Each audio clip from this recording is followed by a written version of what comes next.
감사합니다. 옆에 계신 나라 스페이스 테크놀로지의 박재필 대표께 여쭤보겠습니다. 올해 상장 기사 떴던데 잘 준비되고 계신지요? 네, 거의 모든 프로세스를 마무리를 했고요. 저희가 이제 잘 원만하게 진행된다면 올해 말에 상장을 할 수 있을 것이라고 기대하고 있습니다. 네, 잘 되셨으면 좋겠고요. 그 나라 스페이스 테크놀로지는 100kg 이하의 초소형 위성을 제조, 운영하는 소프트웨어까지 하시는 회사죠. 네. 그래서 창업한 지 10년 동안 거의 외로운 길을 걸어오셨을 거라고 짐작이 됩니다. 이 상당한 시간이 걸리는데 매출이 나올 때까지 투자사나 정부의 지원이 없다면 정말 할 수 없는 업종 같아요. 그래서 딥테크 스타트업들이 잘 되려면, 꼭 대표님 얘기 아니라도 상관없어요. 딥테크 스타트업들이 잘 되려면 우리나라에서 어떤 생태 요소가 필요할까요? 제가 드리고 싶은 말씀이 너무 많은데 간략히 아니요, 짧게 하셔야 돼요. 짧게 말씀드리도록 하겠습니다. 제가 이제 딥테크 특히 그리고 우주 분야에 있으면서 가장 좀 이렇게 절실하게 느꼈던 거는 이 딥테크 분야는 다른 분야하고 달리 초기 인프라 인원에 들어가는 비용들이 굉장히 많고 그 주기가 굉장히 깁니다. 그래서 성장의 결과물이 나올 때까지는 굉장히 시간이 오래 걸리기 때문에 전통적으로 스타트업이 들어가기에는 굉장히 어려운 분야 중에 하나입니다. 그래서 방산과 같은 딥테크 기업은 이제 어떻게 보면 민간 기업이긴 하지만 어떻게 보면 또 다른 반면으로는 국가 전략 자산 중에 하나라고 생각을 합니다. 그래서 당장 그 가장 큰 고객인 정부의 역할이 굉장히 중요하다라고 생각하고요. 짧은 시간에는 당장 이렇게 수익이 나오진 않을 수도 있겠지만 그런 어떤 단기간의 경제 논리를 넘어서서 그런 이제 공공 수요로서 시장을 선도하는 전략적 어떤 수요 창출이 좀 필요하다라고 생각을 하고 있습니다. 그래서 현재에서도 여러 지원 트랙이 있긴 합니다. 방산 분야도 그렇고 우주 분야도 그렇고 여러 트랙이 지원 트랙도 있고 여러 지원 정책도 있는데 실질적으로는 업체에게 도움이 되지 않는 경우가 있어요. 예를 들어서 글로벌 시장에 나가면 기술은 좋은데 너희 정부에서 이 서비스를 쓰고 있니? 쓰고 있지 않아요 라고 하면 그러면은 나중에 다시 와라 이런 식으로 말씀을 하는 거기 때문에 그런 어떤 초기 기업에게 수요를 만들어주고 실제 정부에서 그거를 사용하고 그다음에 신기술에 대해서 굉장히 좀 거부감을 가지고 있고 보수적인 시장 중에 하나거든요. 근데 그런 부분을 어떤 별도의 트랙을 마련을 한다던가 적극적으로 이런 딥테크 스타트업들의 기술들을 차용을 해서 실제 정부에서 사용하는 사례들을 만드는 게 굉장히 중요하다라고 생각합니다. 예를 들어서 미 우주군 같은 경우에는 이제 명백하게 이제 민간과 군의 역할을 명시를 하고 있고 이러한 조건을 만족을 하면은 민간의 어떤 기술들을 적극적으로 차용을 하겠다 이렇게 명시를 하고 있고요. 이렇게 민간에서 기술을 가져가거나 이렇게 되면 이러한 요구 조건이 안 돼서 안 돼 이렇게 가능성을 초기에 차단하는 것보다 컨설팅을 해주면서 이러한 부분을 보완하게 되면은 우리가 더 잘 사용할 수 있다. 그래서 성공적으로 스타트업들과 정부기관들이 안착을 하고 같이 협력을 하는 또 그리고 정부 같은 경우에는 이제 빠르게 변화하는 기술 시장들을 스타트업들로 대응을 하는 그렇게 상부상조하는 결과를 낳을 수 있다고 생각을 합니다. 네, 감사합니다.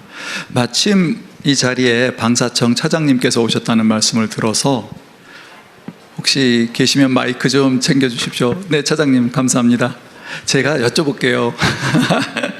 지금 우리 K방산 대단하잖아요. 네. 근데 이제 우리 또 딥테크 스타트업들은 또 이렇게 늘 짝사랑하는 그 부처거든요. 스타트업들과 이제 우리 기존의 K방산들과 또 부처와 지금 어떤 그림을 그리고 계신지요? 우선 저희가 이제 정부 지원 사업으로 스타트업들을 지원해 주는 사업이 있습니다. 네. 이제 대표적으로 혁신 100 기업을 선정을 해서 AI, 우주, 드론 이런 기업들의 우수한 기업들을 선정을 해서 정부가 이제 실정을 해주고 그 기술력을 인정을 해주고 그러면은 이제 체계 기업들이 그 기업들을 이제 협력업체로 사용을 합니다. 실제 그렇게 해서 체계 기업에 납품한 기업들도 있고 제 바로 옆에 이제 대표 기업으로 앉아 계신데 그리고 이제 니어스랩이라는 AI 기업은 실제 그게 이제 UAE에 수출도 되게 됐습니다. 근데 조금 전에 이제 말씀하신 그 위성 분야는 아직 이제 그 분야까지는 정부가 이제 실증하는 단계까지는 가지 않았고 앞으로 이제 그 저희도 상용 위성을 그 우리가 군 위성 외에 상용 위성도 서비스를 구매하려고 내년부터 시범 사업을 계획하고 있습니다. 그래서 좀 전에 이제 이 콘서트 전에 잠깐 저기 방문을 했었는데 아마 좀 가능성이 충분히 있을 거라고 생각을 하고 있습니다. 네, 감사합니다. 대통령님 혹시 말씀 주실 거 있으신지요? 우리 이제 산업 구조가 사실은 크게 변하게 될 텐데 그 중에 이제 우주 방위 산업 이 영역이 대한민국 입장에서 매우 중요한 산업이라고 생각되고 저는 그 부분을 집중적으로 육성을 해볼 생각입니다. 그 중에 저는 대한민국이 처하고 있는 지정학적 위치 그리고 아마 앞으로도 진영대결이 격화될 가능성이 매우 높고 대한민국이 차지하고 있는 지정학적 위치가 매우 불안정해서 이 방위산업을 대대적으로 우주 방위산업을 대대적으로 키워놓는 게 대한민국 국방력과 국력을 키우는 길이어서 이 부분은 앞으로도 매우 집중하게 될 부분이라는 말씀을 드리면서 용기를 내시기 바랍니다. 그리고 이번에 보면 우크라이나전에서도 이제 보여진 건데 사실은 이제 전통적인 그 전차나 뭐 미사일 이런 게 거의 무용지물이 물론 필요하죠 기본적으로.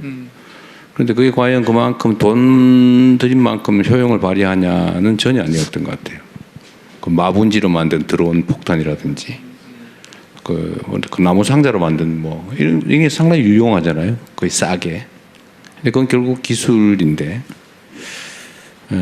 이런 방산 분야에서는 지금 우리나라도 저번에 제가 방산 관련 일종의 토론회도 한번 했었는데 너무 대기업 중심의 전통 무기 중심으로 좀 편제돼 있어서 그때도 방위산업에 관계된 벤처 스타트업들이 뭐 이런저런 얘기가 상당히 많았어요. 근데 거기에도 저는 기회를 줘야 되겠다. 그 틈새를 만들어야 되겠다고 생각하고 있고요. 그게 결국 아주 세밀한 첨단 미래 기술 분야들이 될 가능성이 많죠. 특히 인공지능 분야는 어쨌든 그 부분에 대해서는 관심과 지원을 대대적으로 늘릴 생각이라는 말씀을 드리고요. 창업도 좀 많이 해주시면 좋겠습니다.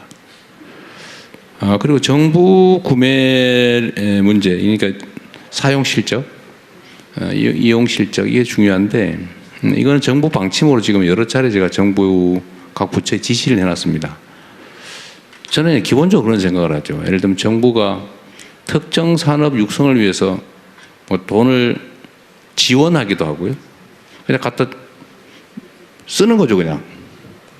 근데 정부는 딱 그것만 있어요. 쓰거나 빌려주거나 중간이 없어요. 중간 정도를 하자.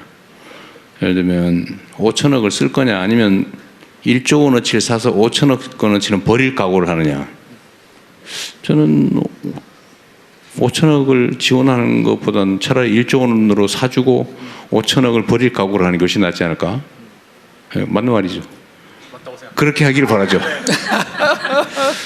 실제로 이제 그렇게 운영을 해볼 생각입니다. 이제 문제는 이제 부정부패가 개입될 여지가 상당히 많고 이제 공무원 조직들의 보수성, 안전하게, 확실하게 이것도 매우 중요한 덕목인데 그게 완전히 훼손되지는 않는 범위 내에서 어쨌든 정부 구매는 혁신 제품, 혁신 서비스에 대해서는 좀 많이 늘릴 생각이니까 기대하셔도 될 것 같습니다. 네, 감사합니다.